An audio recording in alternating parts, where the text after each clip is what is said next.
Sir 100 రోజుల కూటమి ప్రభుత్వ పరిపాలన ఎలా అనిపిస్తుంది? చాలా మంచిగా జరిగిందంటే ప్రతి పని కూడా 1 by 1 చంద్రబాబు నాయుడు చేసుకొస్తున్నారు. ఈ రోజు విజయవాడ ఫ్లడ్ వచ్చిందంటే 100 రోజుల్లోనే ఆయన చేసిన ఘనత ప్రజలందరూ కూడా మెచ్చుకుని చేశారు. అలాగే రమానాయుడు గాని మా రామరాజు గారు గాని అందరూ కూడా దగ్గరుండి ప్రజలను పూర్తిగా కాపాడి ఆ బుడమేరు గాని కోడి గాని అన్ని కూడా కట్టలు తెగిపోయిన కట్టలన్నీ పూడ్చి చాలా మంచిగా చేశారు. 100 రోజుల పరిపాలనలో 3000 పెన్షన్లు 1000 రూపాయలు పెంచి 4000, పాత బ్యాలెన్స్ 7000 కూడా ఇచ్చారు. జగన్మోహన్ రెడ్డి రాష్ట్రపతి పాలన పెట్టాలి, రాష్ట్రం అంతా రావణకాండం అయిపోతుందని రాష్ట్రపతి పాలన పెట్టాలంటే దోచుకునేవాడికి లేనప్పుడు అతను అలాగే పిచ్చి పేలాపను పేలుతాడు. ఒక మద్యం షాపులు ఉన్నాయి, మద్యం షాపులు లేనాడైనా ఫోన్ పే కానీ స్కానర్ కానీ యూజ్ చేశాడు. సొంత డబ్బు మొత్తం దోసుకెళ్ళాడు, ఇసులో దోసుకెళ్ళాడు, అమరావతిని పాడు చేశాడు, రాజధాని పూర్తిగా బస్టు పట్టించాడు, పోలవరం బస్టు చేయించాడు. ఇలాంటివన్నీ కూడా దుర్మార్గమైన పాలన సాగించిన వ్యక్తి ఈ రోజు రాష్ట్రపతి పాలన ఏ విధంగా పెట్టాలంటే ఇవాళ తిరుపతి ప్రసాదం అపవిత్రం చేశాడు. లడ్డూ కల్తీ అనేది జరిగిందంటారా?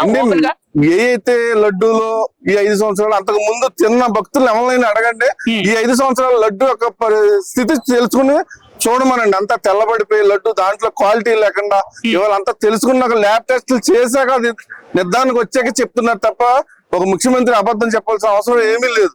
అది పూర్తిగా కలిపి జరిగిందని మేము నమ్ముతున్నాం. చంద్రబాబు నాయుడు గారు డైవర్షన్ పాలిటిక్స్ చేయడానికి చంద్రబాబు నాయుడు గారు డైవర్షన్ పాలిటిక్స్ ఇప్పుడు చేయలేదు. ఆయన చేసే వ్యక్తి కాదు, ఆయన ఒక విజనరీ.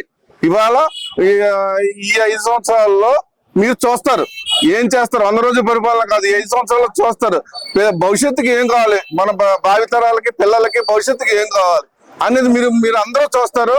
మేము ఆ భరోసా మా నమ్మకం అన్ని కూడా మాకు కలిగి ఉన్నాం. ఫైనల్ గా ఒక విషయం, జగన్మోహన్ రెడ్డి రాజకీయం మీద ఆయన చేసే పనితీరు మీద మీ అభిప్రాయం ఏంటి? అసలే ఆయన చేసింది అరాచకం అండి. ఒక పోలవరం సందర్శిస్తారంటే హౌస్ అరెస్టులు, లేదా ఇంకో చోట ఎవరైనా నాయకుడు వెళ్తున్నాడంటే హౌస్ అరెస్టులు.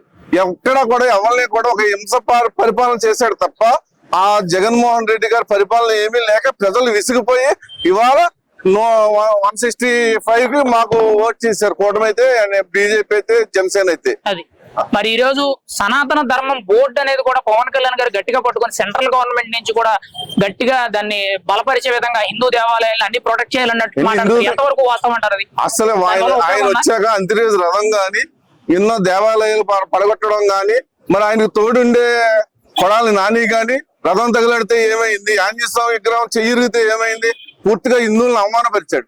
ఆయన పూర్తిగా హిందూ కాదు, కన్వర్టెడ్ క్రిస్టియన్. ఆయన ఆ క్రిస్టియన్ విధంగానే అతను పరిపాలన సాగించాడు. ఇవాళ తిరుపతి దేవస్థానం నుంచి టూరిజం 1000 టికెట్లు మరి అక్కడ పెద్దిరెడ్డి రామచంద్రారెడ్డి గాని, అలాగే ధర్మారెడ్డి గాని, వైవి సుబ్బారెడ్డి గాని పూర్తిగా టికెట్లు అమ్ముకుని ఒక వ్యాపారం చేశారు.